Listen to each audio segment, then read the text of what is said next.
नमस्कार दोस्तों, मैं गुरुकुल आईसीएस बिलासपुर से आप सभी छात्रगणों का हार्दिक अभिनंदन करता हूं, हार्दिक स्वागत करता हूं। कोरोना महामारी जैसे कि आप जान रहे हैं, ये विश्व में व्याप्त है, फैली हुई है और इस विषम परिस्थितियों में मैं आप लोगों के सामने एक ऑनलाइन वीडियो के माध्यम से एक नया सब्जेक्ट हिंदी विषय लेकर हाजिर हुआ हूँ। जैसा कि आप सभी जानते हैं, हिंदी विभिन्न प्रकार के परीक्षाओं में, चाहे वो संघ लोक सेवा आयोग की परीक्षा हो, चाहे वो राज्य लोक सेवा आयोग की परीक्षा हो, चाहे वो कोई भी विभागीय परीक्षाएं हों, सभी में ये हिंदी विषय पूछा जाता है। इसका कारण यह है दोस्तों, क्योंकि हिंदी हमारी राष्ट्रभाषा है, हमारी मातृभाषा है और सामान्य भाषा में हम दो भाषाओं को देखते हैं। पहला आता है सामान्य हिंदी और दूसरा आता है सामान्य अंग्रेजी, और इसी में ये शामिल है सामान्य हिंदी। तो इसीलिए जो है सभी परीक्षाओं में इस विषय से निश्चित तौर पर प्रश्न पूछे जाते हैं। हिंदी विषय को सरल समझना ये दोस्तों सबसे बड़ी मूर्खता है, क्योंकि हिंदी जितना सरल समझा जाता है उतना ही एक टिपिकल सब्जेक्ट, एक कठिन सब्जेक्ट भी है, क्योंकि कई इसमें टॉपिक ऐसे रहते हैं जिसकी कोई सीमाएं नहीं है। जैसा कि हम जानते हैं, पर्यायवाची शब्द, विलोमार्थी शब्द, अनेक शब्दों के एक शब्द, या मुहावरा है, लोकोक्ति है, इनकी कोई सीमाएं नहीं है, कुछ भी पूछ सकता है। इसीलिए ये सरल सब्जेक्ट भी है और कठिन सब्जेक्ट भी है। कभी कभी प्रश्न सरल रहते हैं, उनको सरल समझा जाता है और उसको जरूरी हो जाता है बनाना, तो इस कारण से हम उसको बना भी जाते हैं और वो प्रश्न हमारा गलत हो जाता है। तो जहां पर नंबर मिलना चाहिए वो नंबर कट जाता है। तो इसीलिए इन चीजों को बारीकी से समझना है, ध्यान देना है और विशेष ध्यान देकर बनाना है। चलिए स्टार्ट करते हैं। तो हिंदी, सबसे पहले आपको पता होगा हिंदी एक भाषा है। हिंदी एक भाषा है, लैंग्वेज कहा जाता है इंग्लिश में, और भाषा कहा जाता है दोस्तों। भाषा एक शब्द भाष धातु से बना हुआ है। ये भाषा जो है एक शब्द, ये क्या है? एक धातु शब्द है। धातु और कुछ नहीं, क्रिया का मूल रूप होता है, उसे ही धातु कहते हैं। ऐसे ही भाषा भाष नामक धातु से बना है। इसी भाष का अर्थ होता है कहना या बोलना, या तीसरे शब्दों में विचार प्रकट करना। तीन अर्थ होते हैं, विचार प्रकट करना।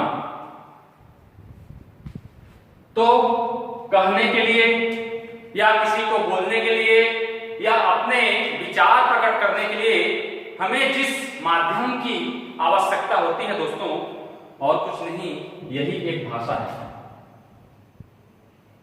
दूसरे शब्दों में भाषा विचारों की अभिव्यक्ति है, जिसमें एक व्यक्ति अपने विचार को दूसरे व्यक्ति तक प्रकट करता है।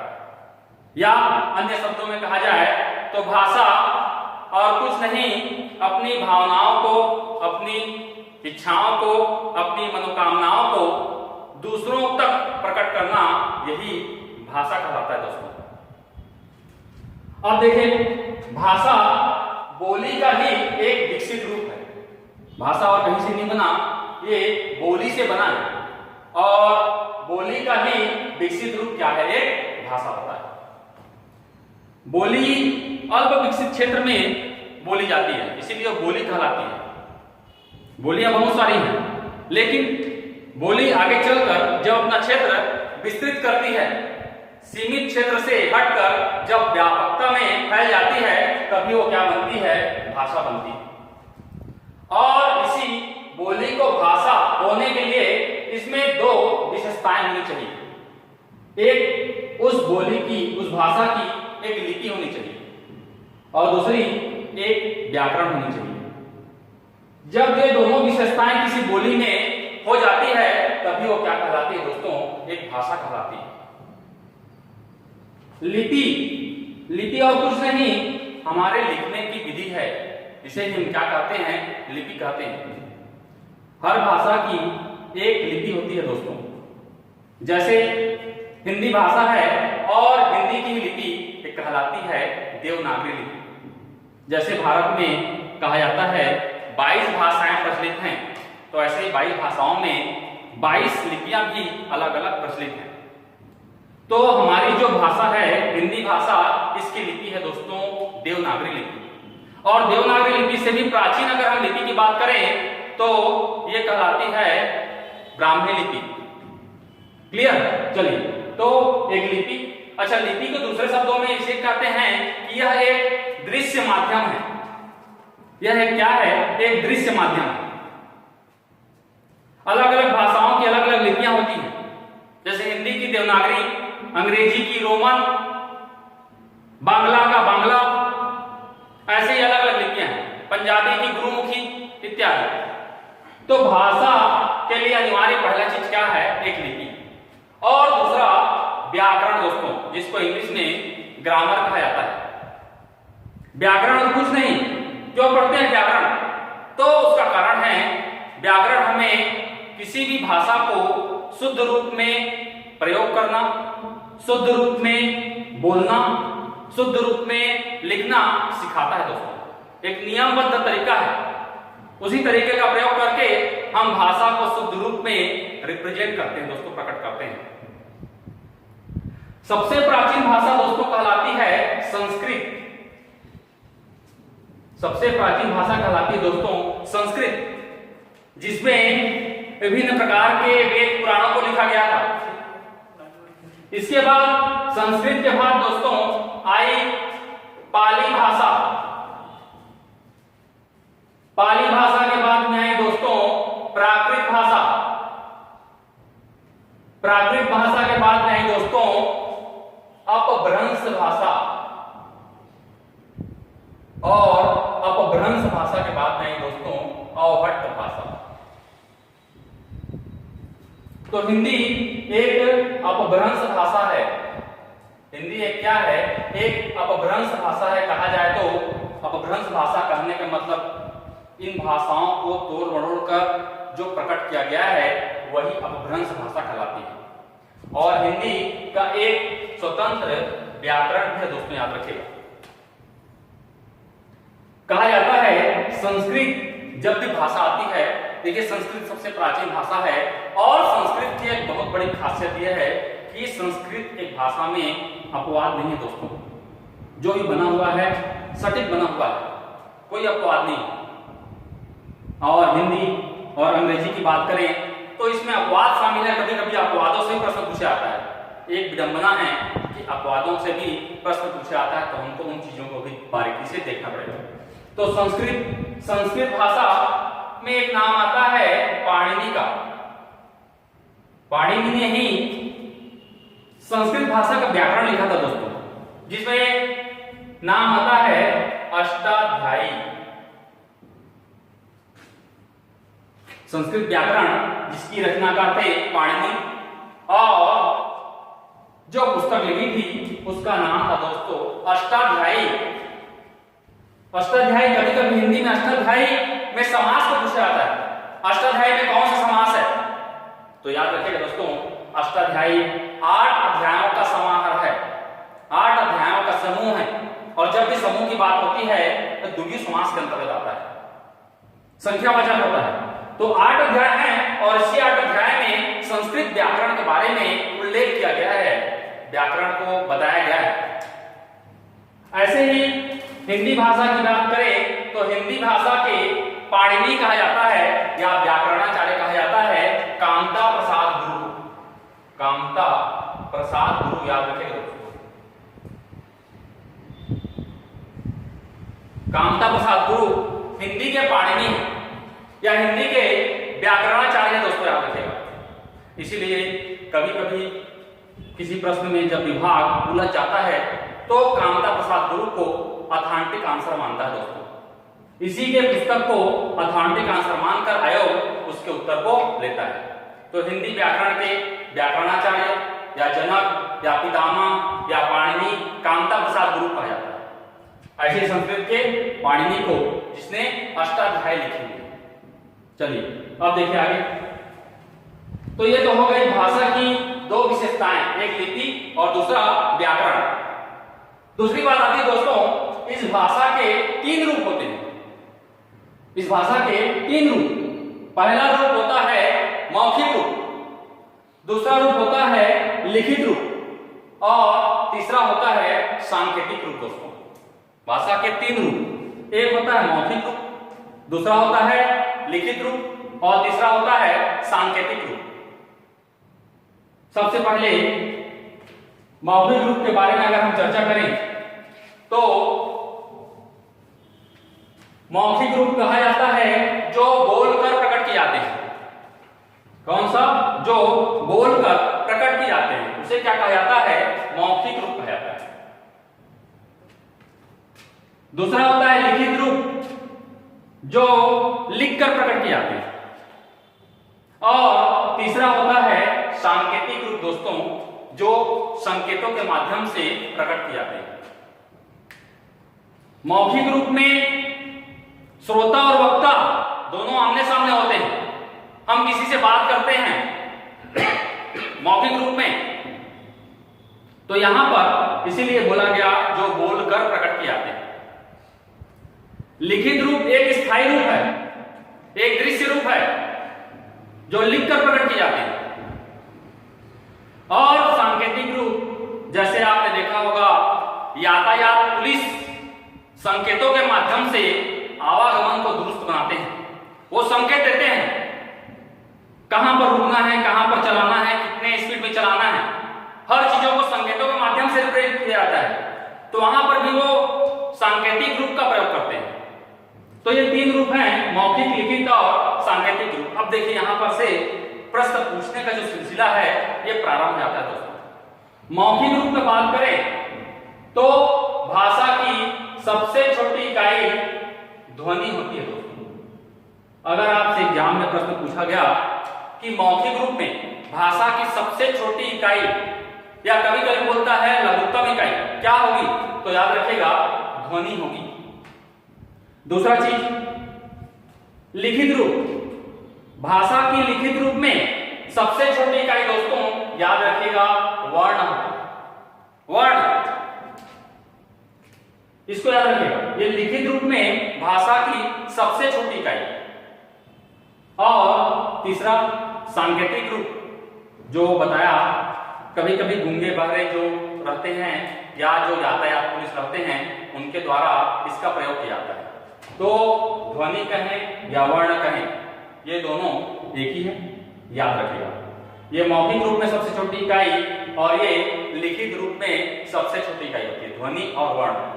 कभी कभी दोनों दिया रहेगा तो तीसरे ऑप्शन में ए बी दोनों दिया रहेगा, तो आपको उसको लगाना है, याद रखिएगा। चलिए, तो ये तीन अंग हैं और तीन रूप हैं, ये याद रखिएगा। दूसरा आता है भाषा के अंग जिनसे भाषा का निर्माण हुआ है दोस्तों। तो तीन अंग होते हैं इसके, पहला वर्ण, दूसरा शब्द और तीसरा वाक्य। तीन अंग है दोस्तों जिससे भाषा मिलकर बना हुआ है। तो यहीं पर से भी और बहुत सारे प्रश्न पूछे जाते हैं। एक तो भाषा की सबसे छोटी इकाई जैसा मैंने बताया वर्ण, ये होती है पहला चीज, इसको याद रखिएगा। दूसरा आता है शब्द। शब्द किसे कहते हैं? शब्द और कुछ नहीं, वर्णों का ही सार्थक मेल है दोस्तों। जैसे मैं एक शब्द लिया क, एक वर्ण है सॉरी, और एक वर्ण है ब, दोनों को मिला दिए अब बन गया क। ये क्या है? अब ये एक वर्ण नहीं, एक शब्द है। और शब्द तभी शब्द कहलाता है जब उसमें सार्थकता होती है दोस्तों, तभी वो शब्द कहलाता है। शब्द और उसकी सार्थकता का संबंध उसी प्रकार से है जिस प्रकार से शरीर का आत्मा से होता है।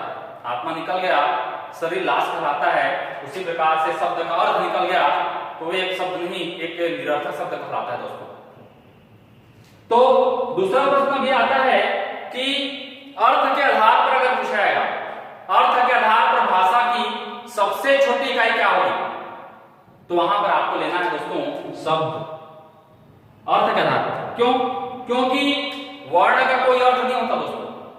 वर्ण को जब बचपन में वर्णमाला सिखाया जाता है तो बच्चों को याद करने के लिए क से कबूतर, ख से खरगोश, ग से गमला इत्यादि सिखाया जाता है, लेकिन उन वर्णों का कोई अर्थ नहीं होता। वर्ण के अर्थ जब हो जाते हैं तब कहलाता है शब्द, और इसीलिए अर्थ में पूछा जाएगा कि भाषा की सबसे छोटी इकाई क्या होगी, तो याद रखिएगा शब्द होती है।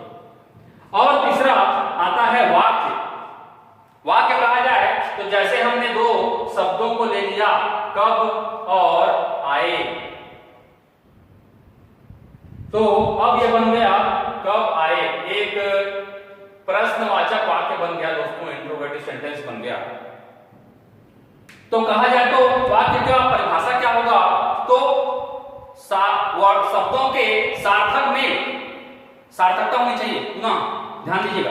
तो शब्दों के सार्थक मेल को ही क्या कहते हैं, वाक्य कहते हैं। अब यहां पर पुनः एक प्रश्न आता है कि भावार्थ के आधार पर भाषा की सबसे छोटी इकाई क्या होती है, तो भावार्थ दोस्तों याद रखिएगा वाक्य के होते हैं। जैसे हम पढ़ते हैं मुहावरा, हम पढ़ते हैं लोकोक्ति, तो उनके भावार्थ होते हैं। तो भावार्थ के आधार पर भाषा की सबसे छोटी इकाई होगी वाक्य दोस्तों। तो यहां से तीन प्रश्न, भाषा की छोटी इकाई कहा जाए तो वर्ण, अर्थ के आधार पर भाषा की सबसे छोटी इकाई शब्द, और भावार्थ के आधार पर भाषा की सबसे छोटी इकाई वाक्य होगी दोस्तों, याद रखिए। अब देखिए यहीं से हमारा जो टॉपिक है वर्ण और वर्णमाला ये प्रारंभ होता है दोस्तों, ध्यान दीजिएगा।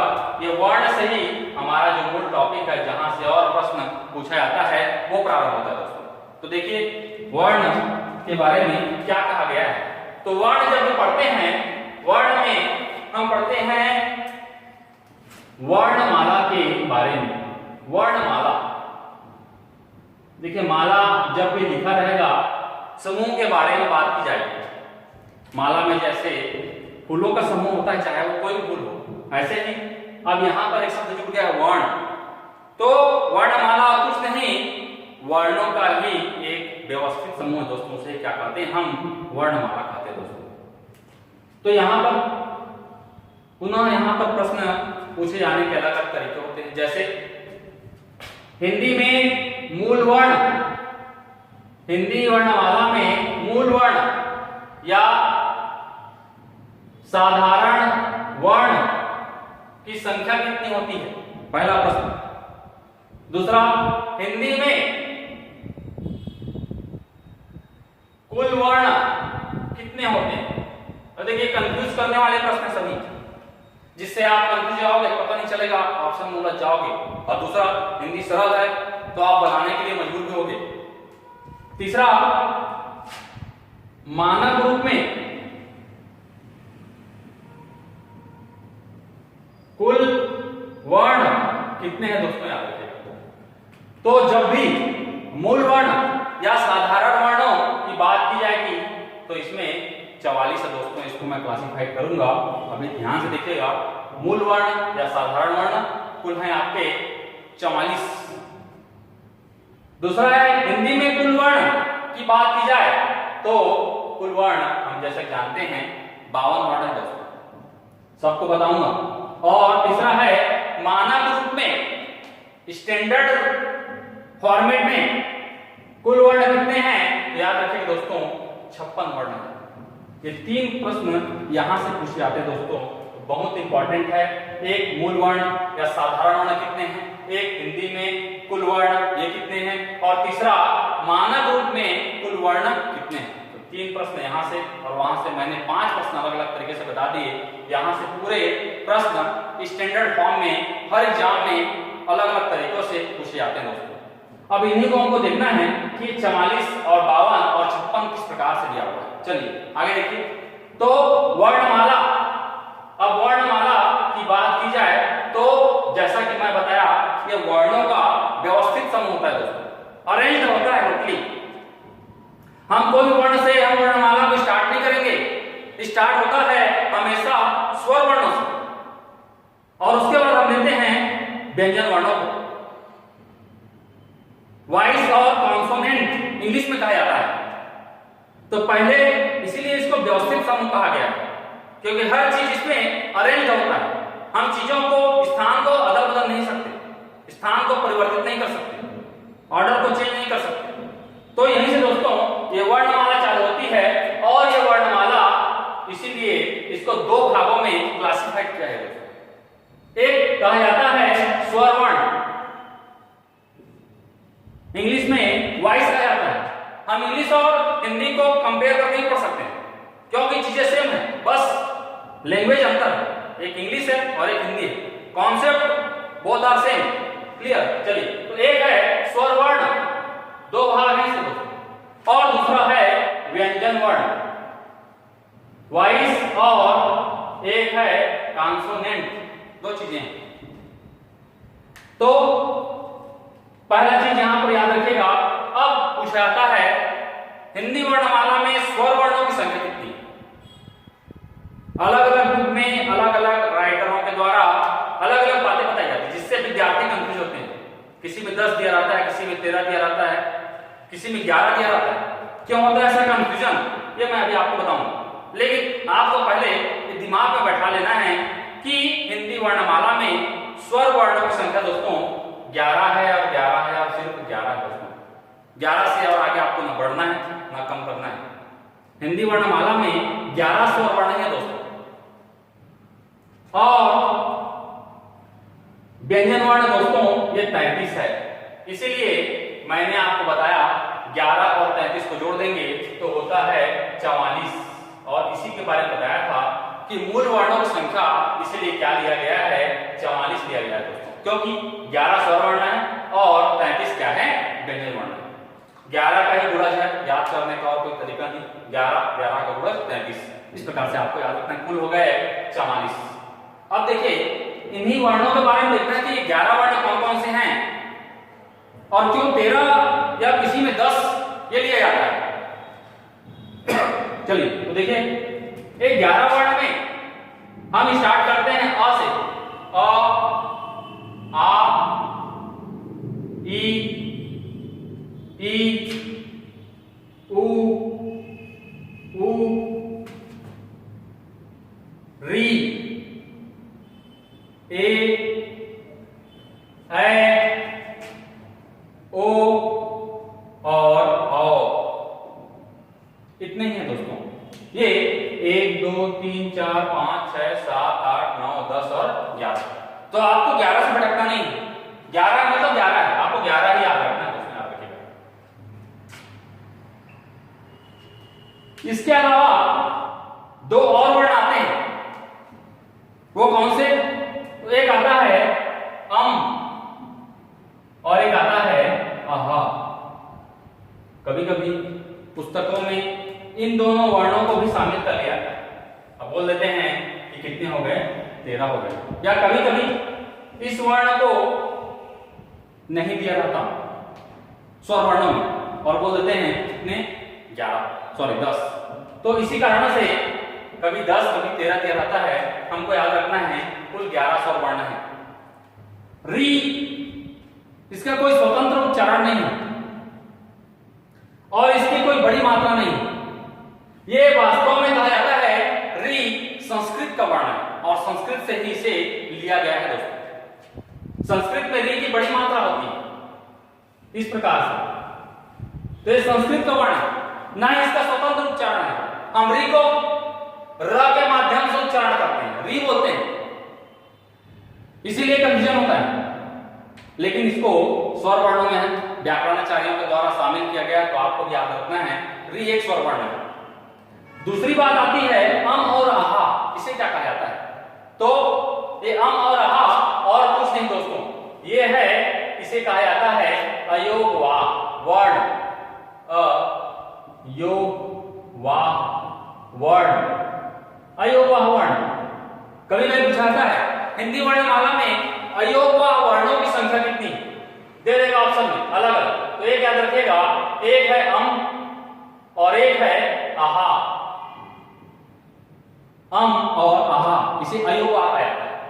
अब देखिए अयोगवाह दो शब्दों से मिलकर बना है। हिंदी को समझना है तो शब्दों को तोड़कर उसके अर्थ को समझने का प्रयास कीजिए, आपको आसानी समझ में आएगा। अयोग दो शब्दों से मिलकर बना है, एक है अयोग और दूसरा है वाह। अयोग मतलब कहीं भी योग नहीं, ना तो स्वर में इनको गिना जाता है, ना ही वर्णों में व्यंजन वर्णों में इनको गिना जाता है, ना तो इनको पूर्ण रूप से स्वर कहा जा सकता है, ना ही पूर्ण रूप से व्यंजन कहा जा सकता है। हालांकि इसे स्वर वर्णों के साथ लिखा जरूर जाता है, लेकिन मैंने बताया ये कितनी है, 11 है, इनको शामिल नहीं किया गया है। तो अयोग मतलब बिना योग के, ना तो स्वर में ना व्यंजन में, और वाह मतलब अर्थ वहन करने वाले, फिर भी ये अर्थ का वहन करते हैं, इनका अलग अलग स्थानों पर हम प्रयोग करते हैं, इसीलिए इसे अयोग वाह वर्ण कहा जाता है दोस्तों, पहला चीज। दूसरा, इसी का एक नाम और है, इसे ही स्वर मिश्रित व्यंजन कहा जाता है दोस्तों। स्वर मिश्रित व्यंजन, व्यंजनों के साथ शामिल होने वाला स्वर, दोनों शामिल है, क्योंकि हम कहते हैं तो अ और म दोनों आता है। अ क्या है, एक स्वर है, और म क्या है, एक व्यंजन है। तो स्वर भी शामिल हो गए और व्यंजन भी शामिल हो गए, तो इसीलिए ये क्या कहलाते हैं, स्वर मिश्रित व्यंजन कहलाते हैं। इसी प्रकार से अहा बात करें तो अ और ह, अब देखिए यहां पर अ एक स्वर वर्ण है और ह एक क्या है, व्यंजन वर्ण है, तो दोनों शामिल हो गए, इसीलिए इसे स्वर मिश्रित व्यंजन भी कहा जाता है। और तीसरा, इसे नपुंसक वर्ण भी कहा जाता है। नपुंसक वर्ण, हिंदी वर्णमाला में नपुंसक वर्णों की संख्या कितनी है दोस्तों, तो 2 है, याद रखिएगा। क्यों? क्योंकि इसे कहा इसलिए भी जाता है क्योंकि ये स्वर और व्यंजन के मध्य की स्थिति है, इसीलिए इसे नपुंसक वर्ण भी कहा जाता है। तो ये हो गए अयोग अम और आहा। अब इसी में एक बात और आती है, अम और आहा, इसको क्या कहते हैं? तो ये जो अम है इसे कहा जाता है अनुस्वार, और एक आता है आहा, इसे कहा जाता है, सभी को पता होगा, विसर्ग। विसर्ग कहा जाता है। अनुस्वार इसे अम की मात्रा के द्वारा रिप्रेजेंट किया जाता है दोस्तों, अम की मात्रा के द्वारा इसे प्रस्तुत किया जाता है। जब इसका उच्चारण करते हैं तो हवा नाक के माध्यम से बाहर निकलती है, इसलिए इसे क्या कहता है, अनुस्वार कहा जाता है। जैसे पंख, रंग, विभिन्न प्रकार के जिसमें अंग की मात्राएं हैं वो सभी कहा जाता है अनुस्वार के अंतर्गत आते हैं। और अनुस्वार एक कहा जाए तो तत्सम वर्ण है, और इसी का तद्भव कहा जाता है अनुनासिक, जिसे चंद्रबिंदी के साथ रिप्रेजेंट करते हैं दोस्तों, ये अनुनासिक है।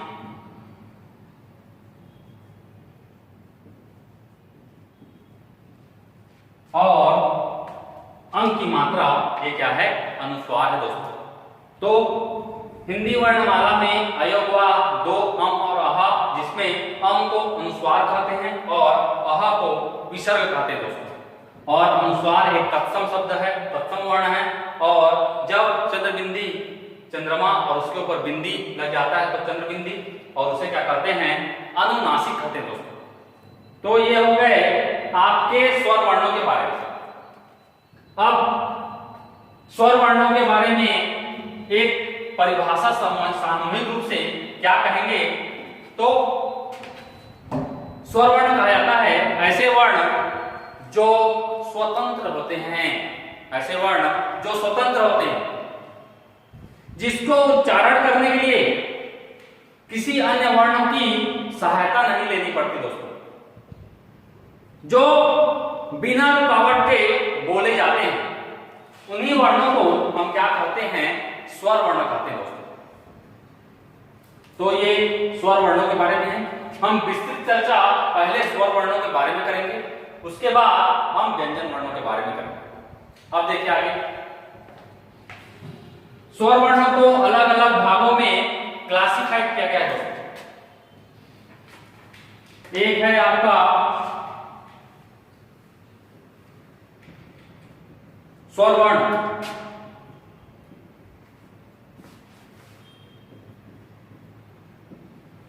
पहला इसका आधार मानते हैं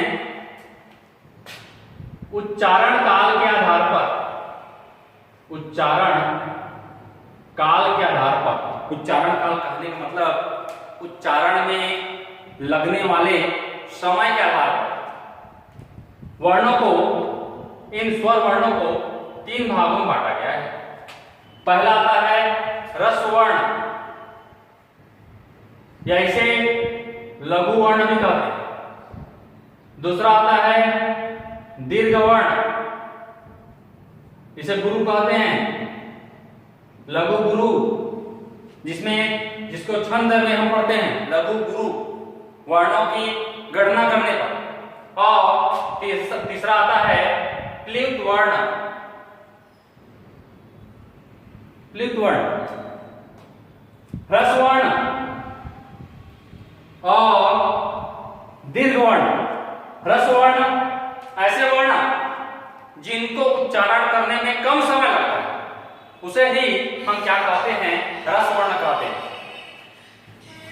इसमें, इसके अंतर्गत 4 वर्ण आते हैं, अ, ई, उ और री। कई बार यहां से प्रश्न पूछा गया है, जैसे हम बोलते हैं अ कम समय लगता है, ई कम समय लगता है, उ कम समय लगता है, ऐसे ही री।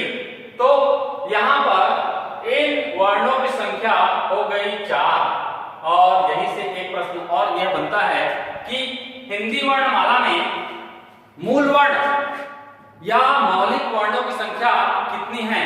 तो याद रखेगा 4 है दोस्तों, याद रखेगा। एक परीक्षा में यही प्रश्न पूछा गया था, मूल वर्ण या मौलिक वर्णों की संख्या कितनी है? तो 4 है दोस्तों, याद रखिएगा। इन्हीं मूल वर्ण, मौलिक वर्णों से अन्य वर्णों का निर्माण हुआ है, बेस यही है, इसीलिए इनको मूल वर्ण या मौलिक वर्ण कहा जाता है। मूल वर्ण या मौलिक वर्ण कहा जाता है। कभी संख्या के बारे में पूछ देगा, कभी कौन सा वर्ण शामिल है इसके बारे में प्रश्न पूछ देगा। तो ये पहला प्रकार है उच्चारण काल के आधार पर। उच्चारण काल के आधार पर दीर्घवर्ण, तो ये अब कुल स्वर वर्ण 11 और उसमें 4 लघु में शामिल हैं। तो बाकी कौन कौन से? तो जैसे हम बोलते हैं अ और बोलते हैं आ, ई, बड़ा ऊ, ए, ओ और औ, ये सभी दीर्घवर्ण कहलाते हैं या गुरु कहलाते हैं। इसकी संख्या टोटल है 7 दोस्तों, याद रखिएगा। दीर्घ वर्णों की संख्या 7 है। और इसी में कभी कभी इन वर्णों को ही पूछा जाता है, ये क्या है? ये दीर्घ वर्ण तो है, इनके साथ ही साथ इसे संयुक्त वर्ण भी कहा जाता है, कंबाइंड अल्फाबेट भी कहा जाता है। क्यों?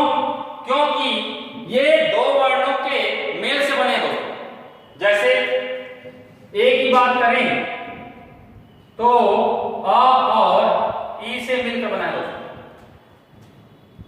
ऐसा ही ओ की बात करें तो अ और उ से मिलकर ओ बनता है दोस्तों। ऐसे ही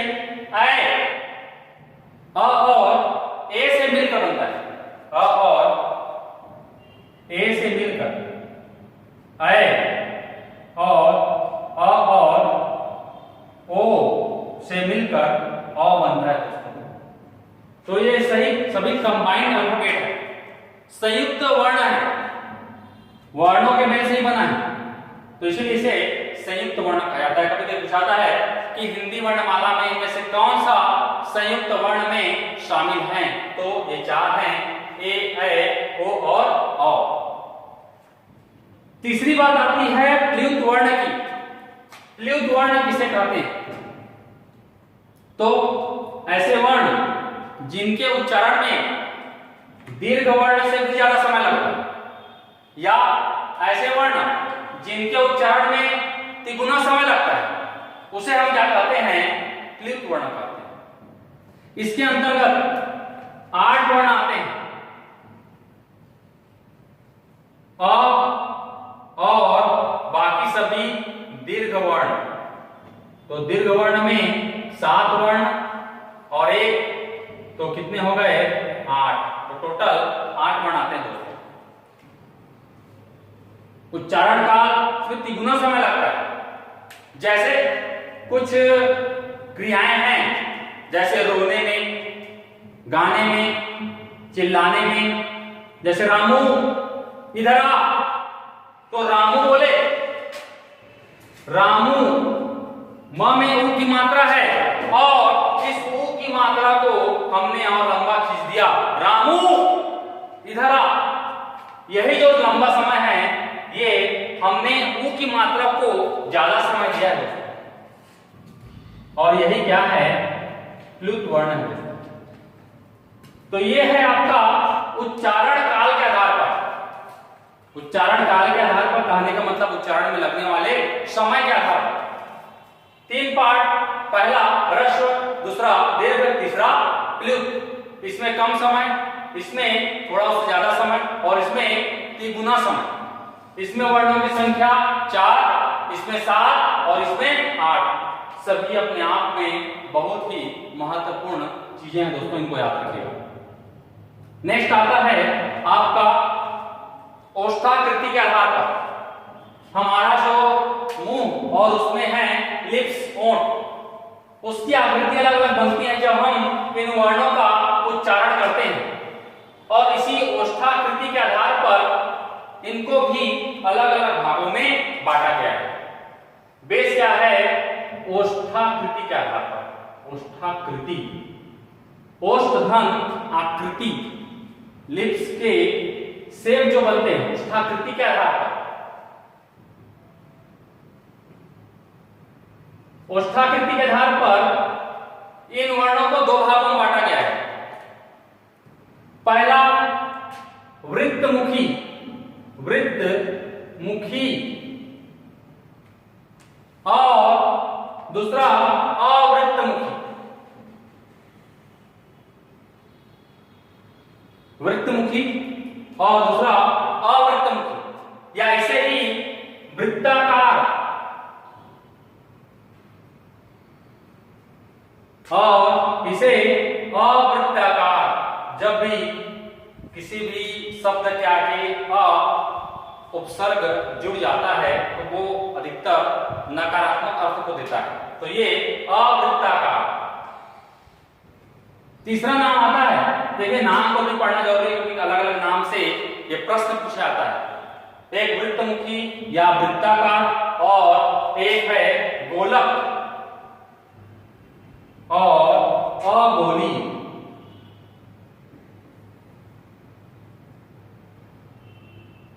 तो 3 नाम अलग अलग, वृत्तमुखी, वृत्ताकार, गोलक या अवृत्तमुखी, अवृत्ताकार या अगोलीय। तो किसे कहते हैं? तो वृत्तमुखी या वृत्ताकार ऐसे वर्ण जिनके उच्चारण के समय मुंह वृत्ताकार हो जाए, गोल हो जाए, उसे क्या कहते हैं? वृत्तमुखी, वृत्ताकार या गोलक। जैसे ऊ अगर हम उच्चारण करते हैं तो मुंह हो गया गोल, वृत्ताकार। तो इसके अंतर्गत ऊ, बड़ा ऊ, ओ और औ, ये 4 वर्ण इसके अंतर्गत शामिल है दोस्तों। ऊ, बड़ा ऊ, ओ और औ और बाकी से आ ई ई री ए ऐ, ये सातों वर्ण अवृत्ताकार या अगोली में शामिल किया गया है। तो ये है ओष्ठाकृति के आधार पर। ओष्ठ जिस प्रकार से आकृति लेता है उसके आधार पर दो वृत्ताकार और अवृत्ताकार। तो ये दूसरा प्रकार है, याद रखिएगा। इसमें 4 वर्ण हैं और इसमें 7 वर्ण है दोस्तों। आगे देखिए तीसरा आधार जीभ की अवस्था के आधार पर। वर्णों के उच्चारण में हमारे जीभ की भी महत्वपूर्ण भूमिका रहती है दोस्तों। तो तीसरा जो प्रकार है जीभ की अवस्था के आधार पर।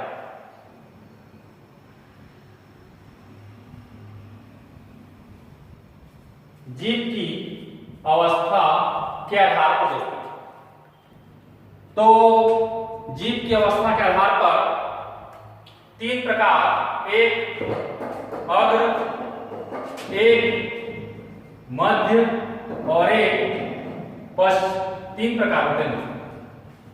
तो यहां पर थोड़ा सा मैं अपनी वाणी को रोकता हूं और मैं ये बोलना चाहता हूं कि हमने स्वर वर्णों के क्लासिफिकेशन के बारे में विभिन्न प्रकार की चीजें देखी। हमने हिंदी भाषा को समझा, हमने बोली और भाषा से किस प्रकार परिवर्तन हुआ, क्या विशेषताएं हैं उनके बारे में देखा। हमने 3 अंग, 3 रूप और 3 अंगों के बारे में देखा। हमने समझने का प्रयास किया कि वर्णों को कैसे 2 भागों में क्यों बांटा गया है और उन्हीं वर्णों में हमने देखा अलग अलग आधारों पर, जिसमें उच्चारण काल और ओष्ठाकृति और तीसरा आए हैं भी जीभ की अवस्था के आधार पर। तो इसी प्रकार से मैं आगामी आपके सामने हिंदी की कुछ विशेष चीजों को लेकर हाजिर होता रहूंगा। इन सभी चीजों में आपसे हमें बहुत सारी प्रेरणाएं मिलती हैं। इन सभी चीजों में आपका सपोर्ट हमारे लिए एक महत्वपूर्ण योगदान देता है। तो अगर आपको वीडियो अच्छा लगे तो बिल्कुल हमें प्रमोट कीजिए, हमारा समर्थन कीजिए। आपके सपोर्ट की हमें बहुत आवश्यकता है दोस्तों, ताकि हमें प्रेरणा मिले और हम इससे भी अच्छा बेहतर प्रयास कर सकें, आपके सामने चीजों को ला सकें, ताकि आप एक सफल इंसान बन सकें। धन्यवाद।